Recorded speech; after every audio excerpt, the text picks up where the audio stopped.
जय Jagannath to everyone. आज हूँ डेट 16/12/2025। आज मो प्रिपरेशन डे हूँ 2। तो ये रहा मो टू डू लिस्ट। आज मुझे 2:15 उठी खाली जल्दी शोई 8:30 आड़े शोई पड़ी तो से आज जल्दी उठी पड़ी।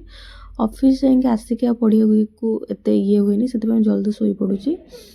तो मुझे मो टाइमर ऑन करदेली कारण टाइमर ऑन कर पढ़ले जाइए भल लगे पढ़ा को केते टाइम पढ़ी कौन कर जानी हुए। आज तो आम ऑफिस जावाई कौन भी शेड्यूल आसीनी देखिए छुट्टी की कौन से सकाଳେ जन। तो मुझे फास्ट आगे कंप्यूटर स्टार्ट करी एवं करवा।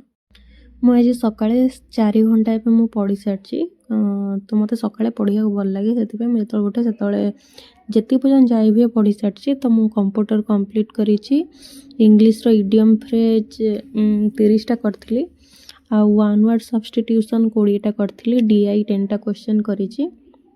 करेन्ट अफेयर ये जो डेट को मैंने मरी सेप्टेम्बर मसरे से येटा मुझे तो एबे आगे जाइए दांत फांत घसीदे कारण सका मु बसिक रही आसिक जाए।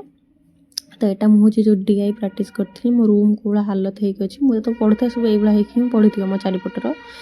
तापर उठला दांत घसी जो जाए तापर सजड़ा सजुड़ी करके जाए ऑफिस जाए।